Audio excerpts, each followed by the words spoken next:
This is Matias Rengel with Guitar Control, and today we're going to be taking a look at intervals and how to use them creatively in your playing. As usual, there's a link in the description where you can download the tab. Let's get down to it. So we're going to be looking at the most basic interval, which is the third that most likely everybody uses. So if we are in G, for example, the third will be B, right? Because you got G, A, and B. Now, that will be B. Now, if you wanted to make it minor, it will be B flat, right? So, now how can we use this creatively in our playing, right? So, the most obvious way to do this is to like send the third an octave higher, right?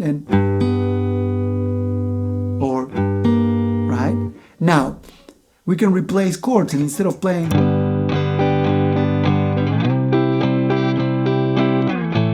like that, for example, right? What we can do is we can find the roots of each one. So we got G, C, A, and D. Or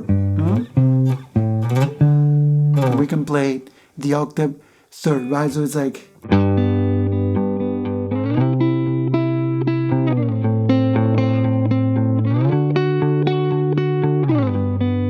it already sounds like much better than, of course, depends on the situation, right? But like much better than, right? We can even add some plucks into it, right? Kind of like.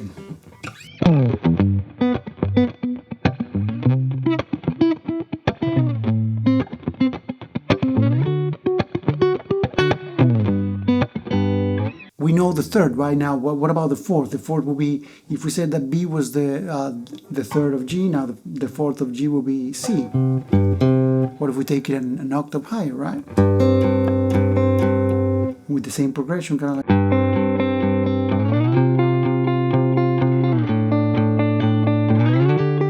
Sounds kind of weird, right? So, but it didn't sound that weird in certain parts. So what if we combine it with like a third, right? So.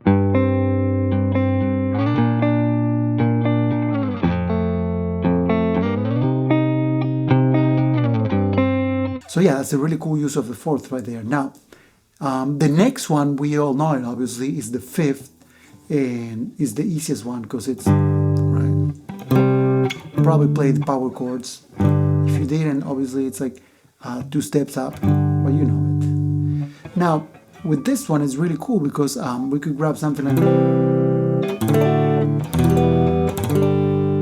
and make it into something better with an arpeggio, right?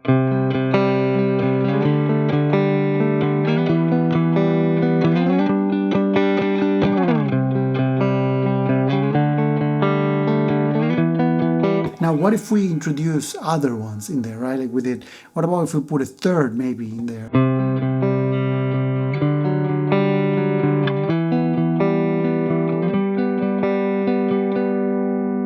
Now, these two kind of like meet there, so I don't kind of like it. Third.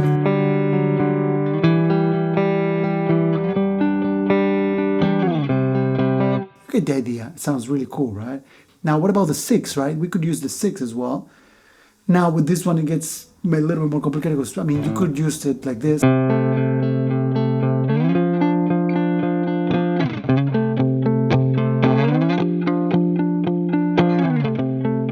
Sounds really cool, actually, like that, right? Or we could take it into the next octave. And it also sounds really cool.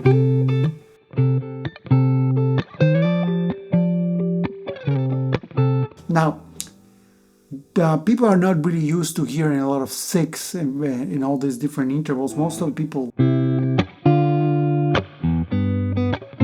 really like thirds, right?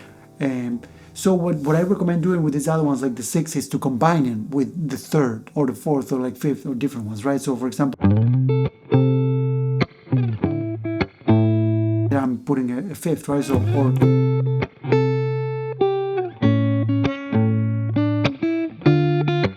third, fifth. Really cool, interesting arpeggio, right?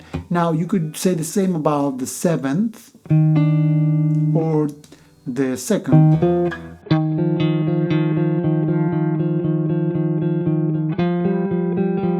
It's a little bit too dissonant sometimes, so what you want to do is definitely send it to the next one, next octave.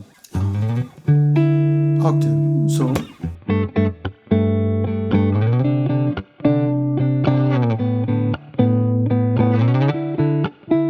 again, not as cool as the third, so you might want to like, I use it here and there, right?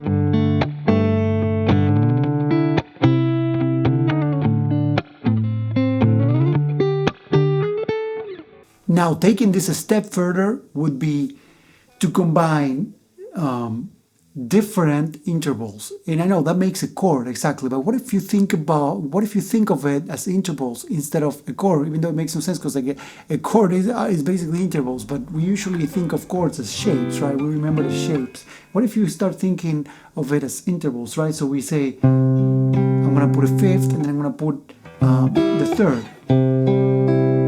Pretty cool, right? And then you say, well, in the next one, I want to go here, but I want to put a six maybe. So, right? Pretty cool, right? And then you say, well, in the next one, I'm going to put, I'm going to play the fourth.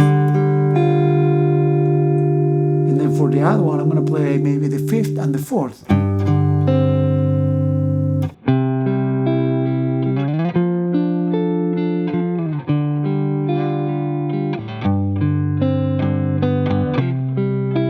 Right, so fifth, third, sixth, third, fourth, minor third, fifth,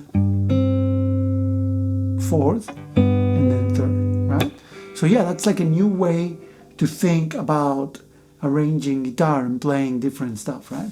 But yeah, that's all for today. I hope you've enjoyed this lesson. As usual, there's a link in the description where you can download the tab. And remember to subscribe to Guitar Control's YouTube channel for daily guitar lessons. Thank you so much for watching.